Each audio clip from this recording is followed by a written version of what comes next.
The cantina on Station Nexus 7 buzzed with the usual mix of voices, languages, and translator static. Smoke from various worlds drifted through the air, creating a haze that made everything look dreamlike.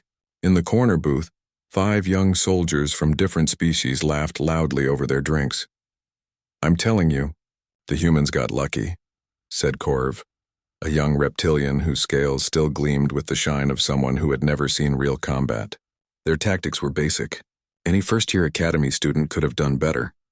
His friends nodded in agreement. There was Yila, a bird-like aviaran whose feathers were perfectly groomed, and 3 others from various coalition worlds. All of them wore the crisp uniforms of new recruits, fresh from training and full of confidence. "My instructor said the war only lasted 3 years because the humans didn't know when to quit," Yila chirped, her voice high and musical. "They kept fighting battles they should have surrendered. It was wasteful." "Exactly," Corv continued, taking another drink. "If we had been in charge, we would have ended it in 6 months. Clean, efficient, minimal losses." At the bar, an old insectoid creature sat alone. His name was Zethkar, and he belonged to the Thrakari species. Once he had been proud and strong, with 4 powerful arms and armor-like skin that could stop most weapons. Now 2 of his arms were gone, replaced by basic mechanical ones that clicked when he moved. Scars covered his face, and one of his compound eyes was clouded white. Zethkar had been listening to the young soldiers for an hour. Their voices got louder with each drink, their claims more bold. He remembered being young like them once before the war. Before he learned what humans were really like. The humans were just animals, Corv was saying now. No real strategy, no discipline. They threw themselves at problems until something worked. Zethkar's mechanical hand tightened around his glass. The metal fingers made small scratching sounds against the surface. "They say humans don't feel pain the same way we do," one of the other recruits added. "That's why they could keep fighting when any civilized being would stop." "Makes sense," Yila agreed. "Primitive species often have higher pain tolerance. It's basic evolution." The bartender, an old centaurian with 4 arms and tired eyes, glanced at Zethkar. His name was Bren, and he had been running this cantina for 20 years. He had seen many veterans drink alone at his bar, carrying memories that made them prefer silence to the company of others. "You might want to keep your voices down," Bren said quietly to the young soldiers. "Not everyone here agrees with your views on the war." Corv looked around the cantina with the confidence of youth. "What's to disagree with? We won, didn't we? The humans surrendered. The war is over." "The war ended," Bren corrected. "That's not the same thing. What's the difference?" Yila asked. Before Bren could answer, a voice spoke from the corner of the bar. It was rough and deep, like rocks grinding together. The translator made it sound mechanical and cold. "The difference," Zethkar said without turning around, "is that humans don't surrender. They just stop fighting when they decide to." The young soldiers turned to look at him. In the dim light of the cantina, Zethkar looked like something from a nightmare. His missing arms, his scars, the way he held himself like someone always ready for danger. "And who are you supposed to be?" Corv asked, trying to sound brave but not quite managing it. Zethkar finally turned around. His one good eye focused on the group while the damaged one stared blindly ahead. "I am someone who fought humans for 3 years. I watched my friends die. I watched my enemies die. I learned things about war that no academy teaches." "Oh great, another war story," one of the recruits muttered. Zethkar's mandibles clicked together in what might have been a laugh. "You think you know about war stories? You think you understand what happened out there?" He stood up slowly, his mechanical arms whirring softly. Even damaged, he was still larger than any of the young soldiers. He walked over to their table, his footsteps heavy on the metal floor. "You said humans got lucky," Zethkar continued. "You said they were animals with no strategy. You said they didn't feel pain like civilized beings." "That's right," Corv said, though his voice was smaller now. Zethkar sat down at their table without being invited. The booth creaked under his weight. "I was at Kepler 442b. I was at the Vale Nebula. I was at places whose names you would not recognize because your history books don't mention them. Would you like to know what I saw?" The young soldiers looked at each other. None of them wanted to admit they were curious, but none of them wanted to look weak by leaving either. "We've heard the reports," Yila said. "We know what happened." "Reports," Zethkar repeated. "Reports written by beings who were never there.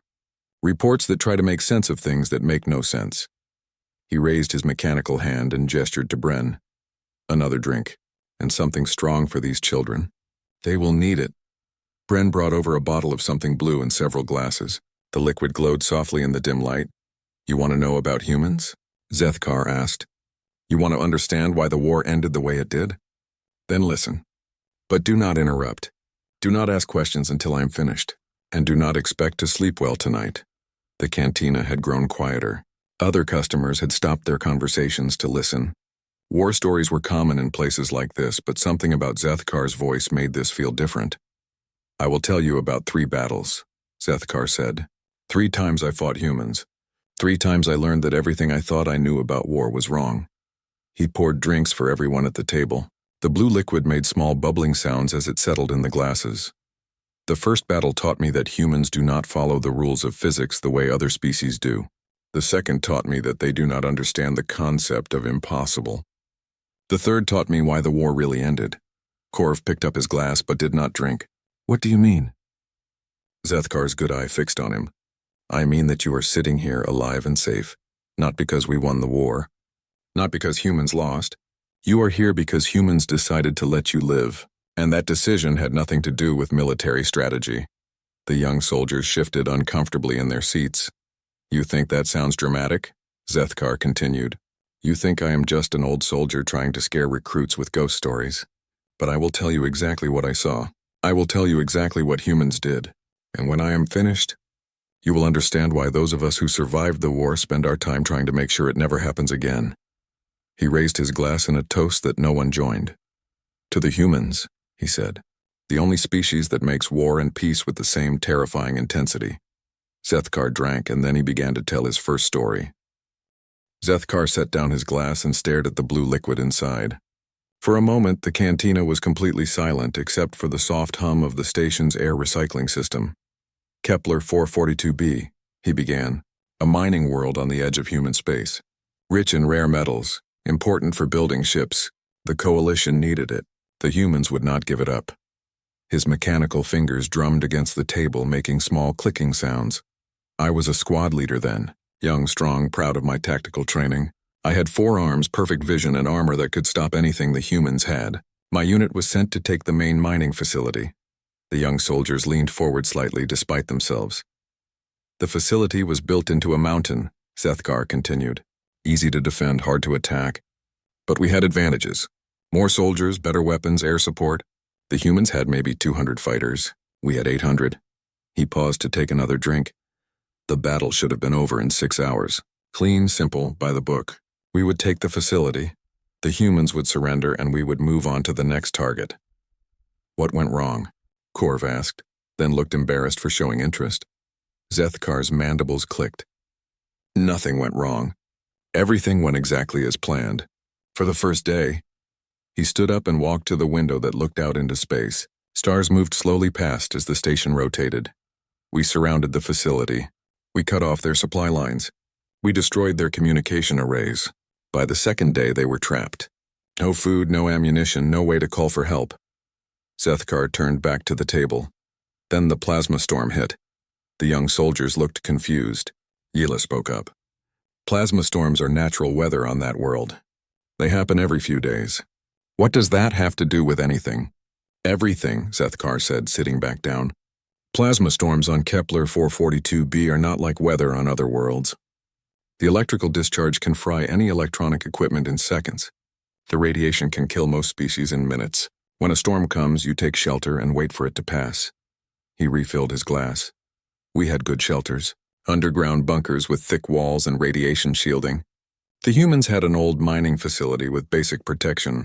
We knew they would have to stay inside during the storm, just like us. It was a good time to rest and plan our final attack. Zethkar's good eye grew distant, as if he was seeing something far away. I was in the command bunker, looking at tactical displays when my sensors started picking up movement.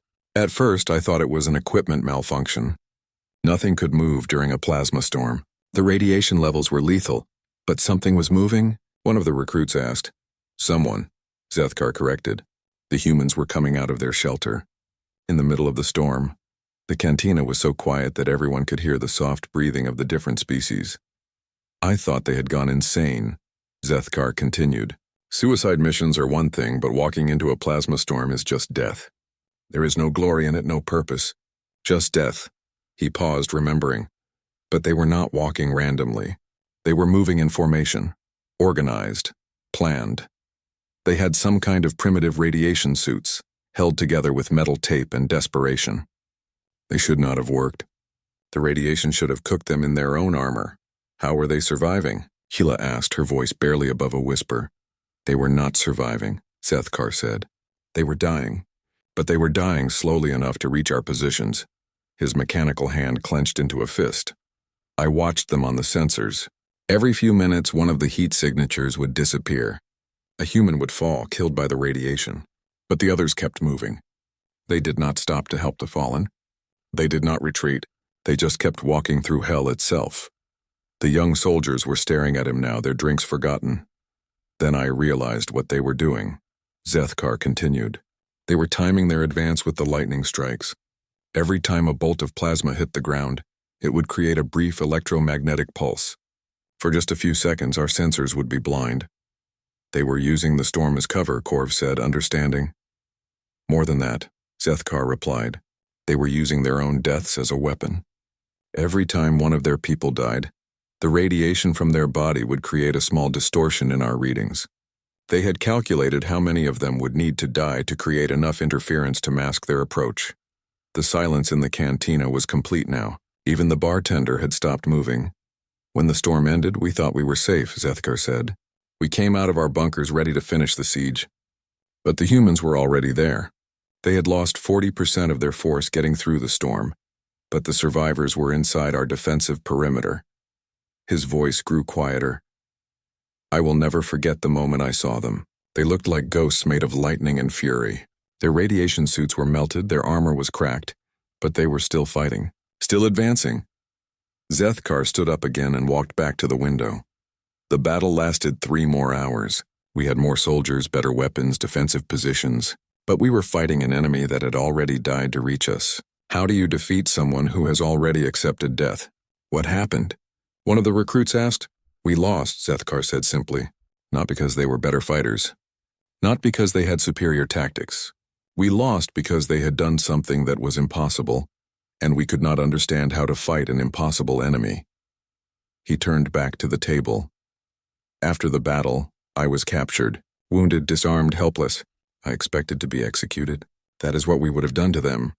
Zethkar's mandibles clicked again, but this time it sounded different, almost like confusion. Instead, they gave me medical attention. They saved my life. A human medic worked for 6 hours to repair the damage to my thorax. She could have let me die. She should have let me die. I was her enemy. Why did they save you? Yila asked. Zethkar looked at her with his one good eye. That, he said, is the question that haunted me for the rest of the war. And it leads to my second story. He sat back down and refilled everyone's glasses. The humans were not just warriors, he said. They were something much more dangerous than that. And it took me another battle to understand what that meant. Zethkar stared at his mechanical arms for a long moment. The joints moved smoothly, but they would never feel the same as the ones he was born with. He flexed the metal fingers, listening to the soft whirring of tiny motors. After Kepler 442b, I spent 3 months in a human medical facility, he began. I expected torture, interrogation, experiments. What I got was something far more disturbing. The young soldiers waited, afraid to interrupt. I got kindness. Zethkar's voice carried a tone of confusion, as if he still could not understand what had happened to him. The medic who saved my life was named Sarah Chen. She was small, even for a human, soft-looking, weak. But she worked on me for 6 hours straight, replacing damaged organs, repairing torn muscle, reconstructing broken bone. He held up one of his mechanical arms. She could not save these. The damage was too severe, but she tried for 3 days before admitting defeat. And when she told me she could not fix them, she cried. She cried? Korv asked, confused. Why would an enemy cry for your injuries? That is what I asked her, Zethkar replied. Through my translator in my broken human language, I asked why she was sad about hurting someone who had tried to kill her people. Zethkar paused to drink, his mechanical hand steady despite the memories. She said something I will never forget. she said, because you are hurt and I could not fix you completely. That makes me sad, regardless of who you are. The cantina remained silent. Even the background hum of the station seemed quieter. I thought she was lying. Zethkar continued. Some kind of psychological warfare. Make the prisoner trust you, then extract information.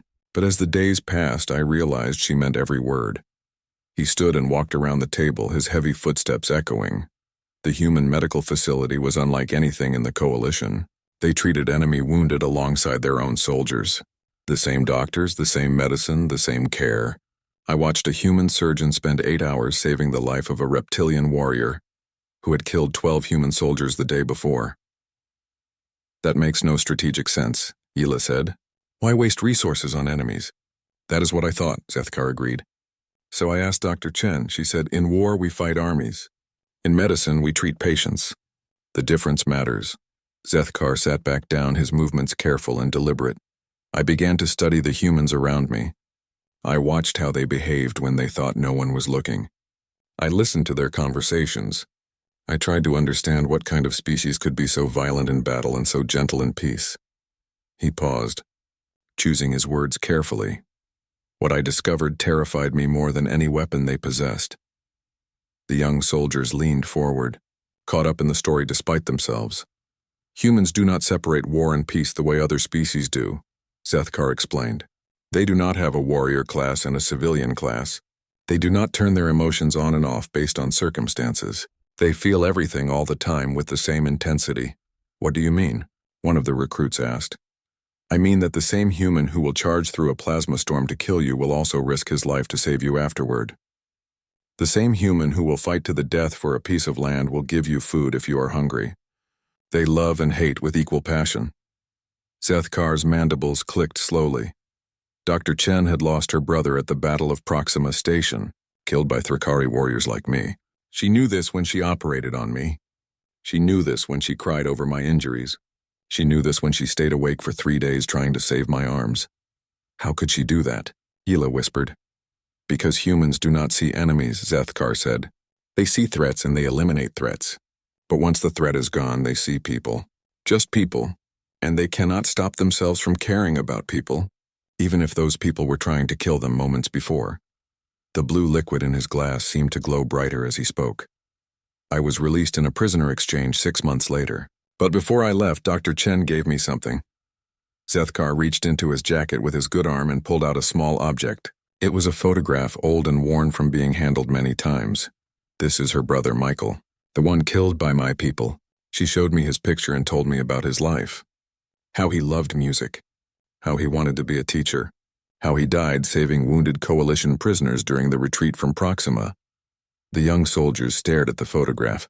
The human in the picture looked young and happy, smiling at the camera. She said she wanted me to know that her brother was a person, not just a casualty, and that I was a person too, not just an enemy. She said that was the only way wars could ever really end. Zethkar put the photograph away carefully. When I returned to my unit, I was a different soldier. I had seen what humans were really like. I understood what we were fighting. What were you fighting? Korv asked. An entire species that refuses to dehumanize their enemies, Zethkar replied. A species that will die for their beliefs and kill for their freedom, but will not stop seeing their opponents as living beings worthy of compassion. He refilled his glass again. This made them more dangerous than any weapon. You cannot predict an enemy who might save your life. You cannot plan against a foe who sees you as a person worth grieving for. You cannot defeat an army that treats war as a temporary necessity, rather than a permanent state. But you kept fighting them, one of the recruits pointed out. Yes, Zethkar agreed, because I was a soldier and soldiers follow orders. But every battle after that was different. Every time I faced humans, I wondered which of them might cry if they had to kill me, which of them might risk their lives to save me if I were wounded. His voice grew quieter. It is hard to hate an enemy you know would mourn your death. The cantina was completely silent now. Even the other patrons had stopped talking to listen. The psychological impact spread through our forces, Zethkar continued. Other prisoners came back with similar stories. Humans sharing food with captives. Human soldiers adopting orphaned alien children. Human communities sending medical supplies to Coalition refugee camps. They were weakening your resolve, Hila said. They were showing us who they really were, Zethkar corrected. And that knowledge changed everything. How do you maintain hatred for people who love their enemies? How do you justify killing beings who see you as family? He stood up and walked back to the window. But there was one more lesson I had to learn. One more battle that showed me the true terror of fighting humans. And that lesson came at the Veil Nebula, where I watched a dead ship fight for 3 days. Zethkar turned back to the table. That story will explain why the war really ended, and why it must never happen again. Zethkar returned to his seat and sat down heavily. The metal chair creaked under his weight. His mechanical arms moved to the table, and he stared at them for a moment before speaking. The Veil Nebula, he said slowly. Beautiful place. Purple and gold gases swirling through space like cosmic art. Also one of the most dangerous places in the galaxy to fight a battle. He looked around the table at the young faces watching him. The nebula interferes with sensors, communications, navigation. Ships can disappear into the gas clouds and emerge anywhere. Perfect place for ambushes. Terrible place for organized warfare. Why fight there at all? Korv asked. Because the humans were using it as a base, Zethkar replied. Hiding their ships in the gas clouds, striking at our supply lines, then vanishing again. Command decided to flush them out with a massive fleet operation. He paused to drink, the blue liquid catching the light. I was serving on the battleship Kethmaran, one of the largest ships in the Coalition fleet. We had 50 vessels with us. Heavy cruisers, destroyers, fighter squadrons. Enough firepower to destroy a small moon. Against how many human ships? Yila asked. Intelligence said maybe a dozen. Light cruisers and patrol boats mostly. Nothing that could stand against our main battle fleet. Zethkar's good eye grew distant. For 2 days we hunted them through the nebula. We would pick up a signal, move to investigate, and find nothing. Or we would find wreckage from one of our own ships, destroyed by an enemy we never saw coming. His mechanical fingers drummed against the table. On the 3rd day we finally cornered them. A human fleet of 8 ships, trapped in a dead-end section of the nebula. No way out, no place to hide. We surrounded them and demanded surrender. Did they? One of the recruits asked. Zethkar's mandibles clicked in what might have been bitter laughter. The lead ship was called the UNSC Endurance, a heavy cruiser, maybe 60 years old, outdated, outgunned, outnumbered 6-1. Their captain sent a message back to our fleet commander. He paused, remembering. The message was just 2 words. Come take us. The young soldiers shifted uncomfortably in their seats. The battle began at 800 ship time, Zethkar continued. Standard naval engagement, long-range weapons, tactical maneuvering, coordinated attacks. For the first hour, everything went according to plan. You were winning? Korv asked. We were destroying them, Zethkar corrected. 3 human ships gone in the first 30 minutes. The others were heavily damaged. The Endurance was leaking atmosphere and had lost main power. He stood up and began pacing around the table. That was when they did something impossible. Again. What did they do? They ejected their reactor core. The young soldiers looked confused. Yila spoke up. Why would they do that? Without a reactor, the ship is dead. Exactly, Zethkar said. No power, no weapons, no life support. Just a metal shell drifting in space. We stopped shooting because there was nothing left to shoot at. He paused in his pacing. Except the Endurance did not stop fighting. How could they fight without power? Korv asked. Emergency batteries, Zethkar explained. Backup generators, reserve fuel cells, things that should have lasted maybe 6 hours if used carefully. His voice grew quieter. The humans did not use them carefully. They converted their life support systems into weapons power. They stripped the insulation from the walls to make improvised ammunition. They burned furniture for energy. The cantina was completely silent. For 3 days, that dead ship kept attacking us, Zethkar continued. Not random shooting. Precise, calculated strikes. They would power up one weapon system just long enough to destroy a target, then shut down again before we could locate them. 3 days? Yila whispered. 3 days without heat, without recycled air, without proper food or water. Every hour, they stayed active. More of their crew died from oxygen deprivation and cold, but they kept fighting. Zethkar sat back down, his movements slow and tired. We lost 12 ships to a vessel that was already dead. Every time we thought it was finally over, the Endurance would appear out of the gas clouds and destroy another cruiser. How many crew were on the ship? One of the recruits asked. We found out later, Zethkar replied. 437 when the battle started. By the end of the first day, maybe 200 were still alive. By the end of the second day, fewer than 50. His mechanical hand clenched into a fist.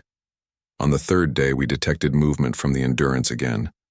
But this time, it was different.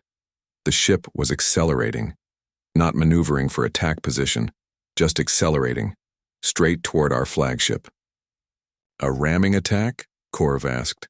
Suicide run, Zethkar confirmed. The last dozen humans on that ship had turned their vessel into a guided missile.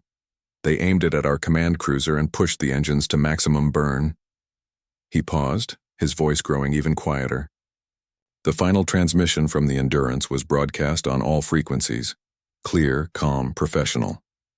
The captain said, Coalition Fleet, this is Captain Maria Santos of the UNSC Endurance. Tell our families we held the line. Tell them we were not afraid. Tell them we chose this. The silence in the cantina was complete. Even the station's background hum seemed to have stopped. The Endurance struck our flagship at nearly 20% of light speed. Zethkar continued. Both ships were vaporized instantly.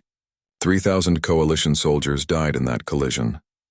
Including the last humans on the Endurance, Yila said softly. Yes, Zethkar agreed. But they had already been dead for hours. The ship's atmosphere had run out the night before. Those final crew members had been fighting in vacuum suits, breathing bottled air, dying one by one at their stations. He stood up and walked to the window again. After the battle, we recovered some of the ship's logs, personal messages the crew had recorded for their families, last letters, final thoughts, goodbye videos. Zethkar turned back to the table. Every single message said the same thing. They were proud to serve. They were not afraid to die. They were sorry they could not come home. And they loved their families more than life itself. His voice carried a tone of wonder and horror.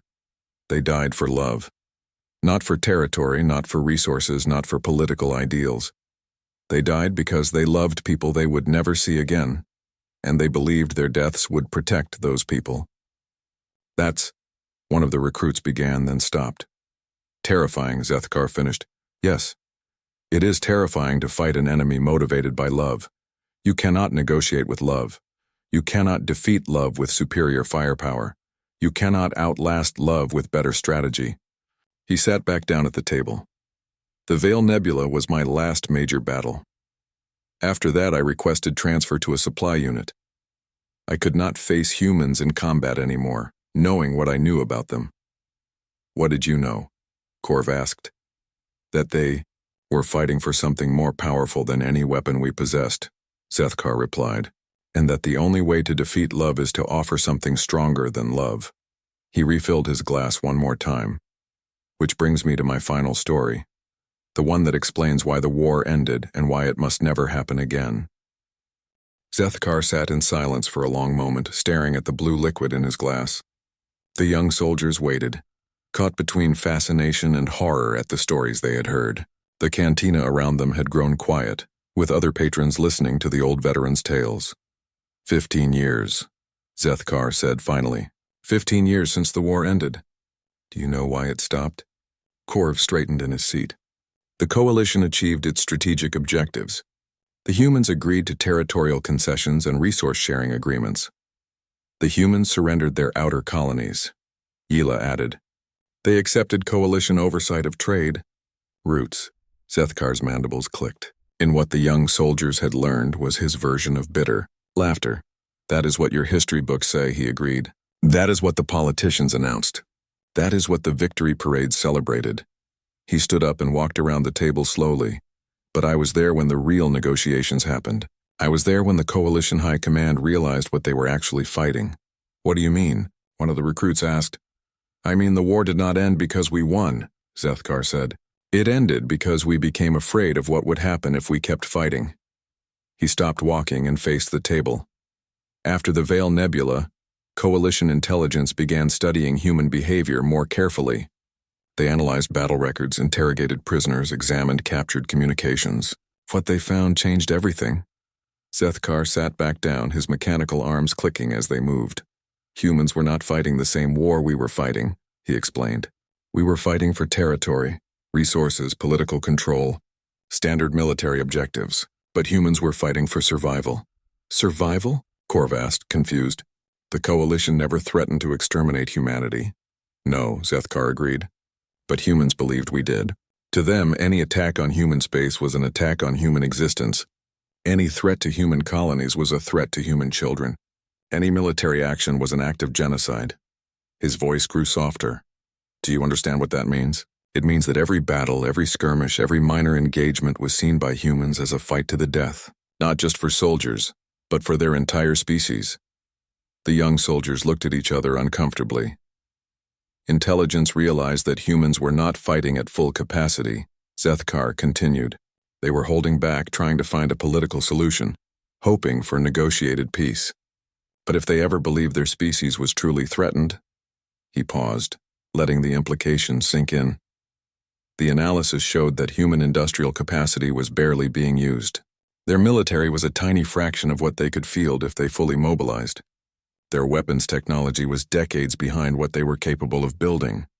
Why would they fight a war without using their full strength? Yila asked.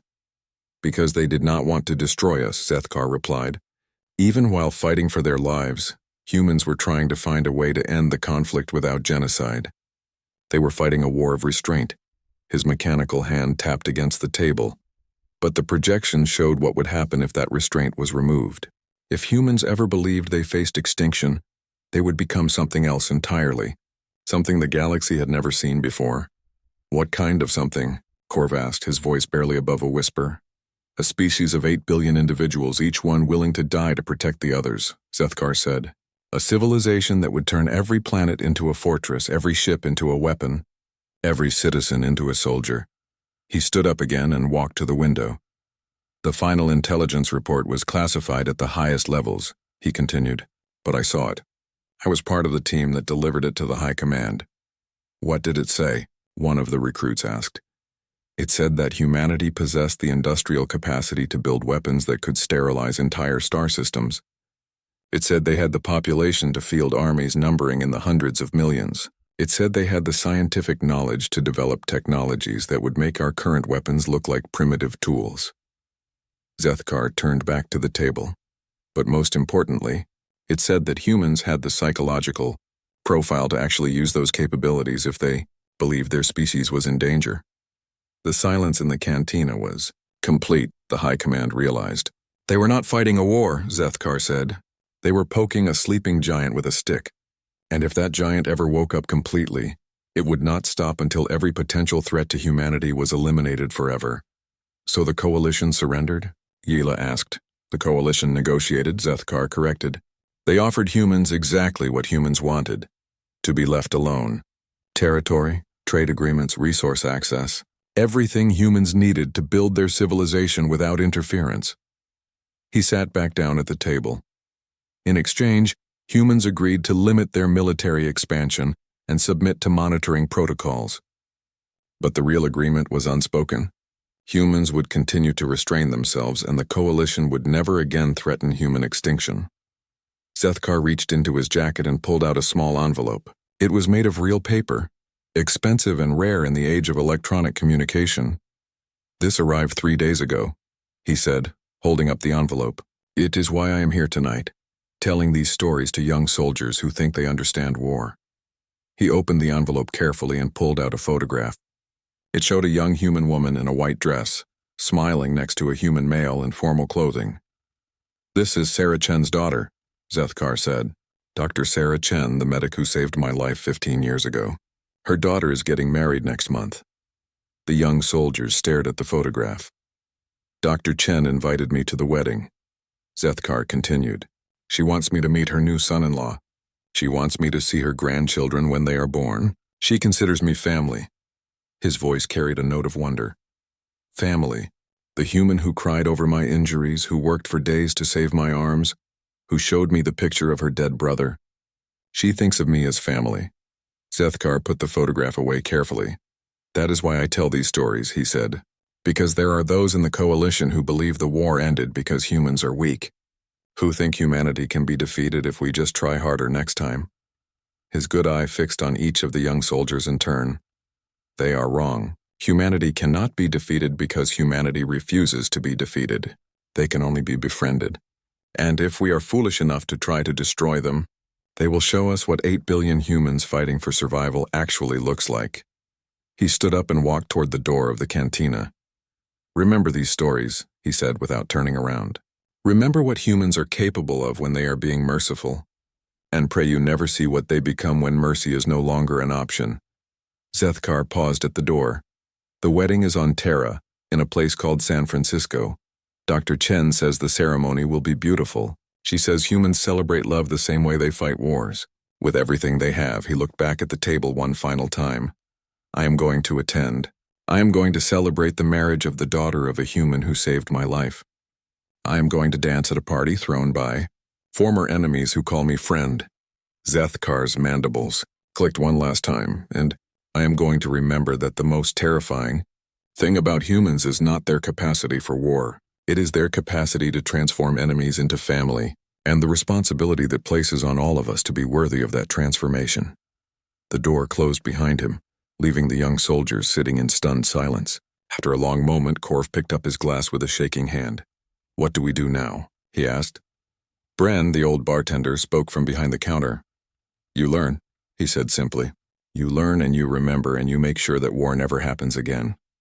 The blue liquid in their glasses had stopped glowing, but the stories would stay with them forever.